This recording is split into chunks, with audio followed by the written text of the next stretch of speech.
सुंदरबन के जंगल में कलवा कौवा रहता था। वह बहुत अमीर था। उसके पास बहुत सारा धन था, पर उसकी एक खराबी थी।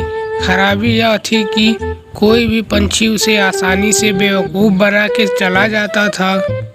कोई भी पंछी आता और उससे मीठी मीठी बातें करता और उससे कुछ धन लेके चला जाता। कलवा कौवा बहुत जल्द बेवकूफ़ बन जाता था, जिससे कलवा कौवी हमेशा कलवा कौवा को समझाती रहती। क्या जी, आपने कल फिर एक दूसरे जंगल के तोते को कितना पैसा दे दिया? मैं तो आई तब पता चला कि आपने बहुत सारा पैसा उसे दे दिया है। आपने ऐसा क्यों किया? क्या करता मैं कलवा कौवी, वह बहुत परेशान था।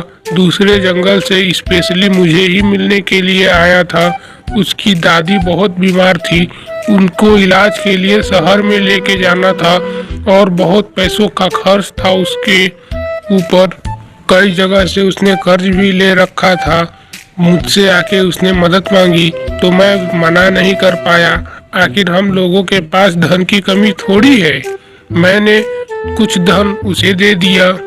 बेचारा बहुत ज्यादा खुश हो गया मेरा धन पा करके। हाँ, आप तो सबको चंदा देने के लिए ही यहाँ पे बैठे हैं। आज से पहले आपने कभी 10 रुपया भी नहीं कमाया। आपके पिताजी थे कि इतने अमीर थे कि उन्होंने इतने पैसे रख के गए हैं कि हम लोगों को खाने पीने की कमी नहीं होगी। और तो और आप वह सारा पैसा दूसरे को ही उड़ाते रहिए। आपको पता है जो तोता यहाँ पे आया था दूसरे जंगल में, उसका एक होटल का बहुत बड़ा बिजनेस है।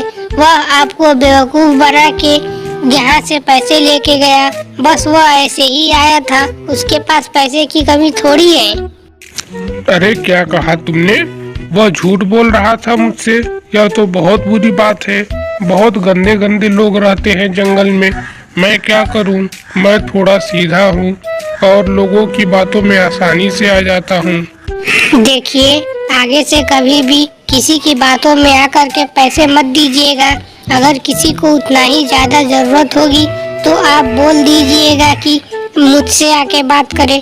मैं देखूंगी किसको पैसे देने हैं किसको नहीं। फिर भी कलवा कौवा नहीं मानता है। जो भी पंछी आता है और उससे मीठी मीठी बातें करके उन्हें फुसलाकर उससे पैसे लेके चला जाता है। ऐसे ही करते करते कुछ दिन बीत गए। कलवा कौवा का धन अब खाली ही होने वाला था।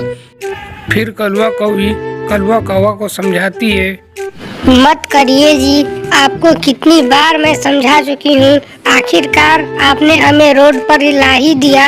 देखिए, और लगभग 5-10 दिनों का भोजन के लिए ही पैसे बचे हैं हम लोगों के पास। अब तो आपने सारे पैसे दूसरों को ही लुटा दिए। अब आप क्या करेंगे बताइए जरा। अब जाकर के कहीं नौकरी ढूंढिए, फिर जाकर ही कुछ हो पाएगा। अरे नहीं नहीं, उसकी जरूरत नहीं पड़ेगी कलवा कौवी, तुम चिंता मत करो। जिन जिन पंछियों को मैंने पैसे दिए हैं उनमें से कुछ पंछी अब बहुत ज्यादा अमीर हो चुके हैं। मैंने कल ही कुछ पंछियों को देखा, वह बड़ी बड़ी गाड़ियों में घूम रहे हैं। और तो और तुम चिंता मत करो, मैं जाता हूँ और उनको दिए हुए पैसे मैं वापस लेके आता हूँ। ये कबूतर मौसी, मैं आपको बहुत सारे पैसे दे चुका हूँ। अब मुझे पैसे की जरूरत है। मेरे घर पे बहुत कम ही पैसा बचा है और कुछ ही दिनों के भोजन का इंतजाम हो सकता है। मेरे दिए हुए पैसे आप मुझे वापस कर दीजिए। अब तो आप बहुत ज्यादा अमीर बन चुकी हैं। क्या बताऊँ मैं तुमको कलवा कौवा, मैं बाहर से बहुत अमीर दिख रही हूँ पर अंदर से बहुत टूटी हुई हूँ। मेरे पास बिल्कुल भी पैसे नहीं है। इतना भी पैसे नहीं है कि मैं 2 वक्त का भोजन कर सकूं। मुझे तो लगता है मेरी मृत्यु भूख से ही हो जाएगी। मैं क्या करूं, मुझे कुछ समझ में नहीं आ रहा। मैंने सोचा एक बार कि जाकर के तुमसे और थोड़े पैसे मांग लेता हूं, लेकिन फिर सोचा कि आखिर तुम कब तक मुझे पैसे दोगे। आखिर तुम्हें भी तो अपना घर चलाना है, इसीलिए मैं तुम्हारे पास पैसे लेने के लिए नहीं आई। आखिर में सच में मैं बहुत ज्यादा परेशान हूँ। तुम्हें यह सब जो पैसे दिखाई दे रहे हैं यह सब कर्ज लिए हुए हैं, इसलिए तुमको बहुत ज्यादा बाहर से दिखाई दे रहे हैं। आखिर में मैं बहुत ज्यादा कर्ज में डूबी हूँ। अरे कोई बात नहीं, मुझे नहीं पता था कि तुम इतनी ज्यादा परेशान हो। तुम चिंता मत करो, तुम मेरे घर पे आना और कुछ और पैसे लेके जाना और अपने कर्ज को चुका लेना। अब मैं चलता हूँ, मुझे पैसों का बंदोबस्त भी करना है। अरे वाह, मैं तो बहुत होशियार हूँ। कलवा कौवा को बेवकूफ बनाना कितना आसान है। आखिर में पैसे मुझसे लेने के लिए आया था और मुझे पैसे दे के गया।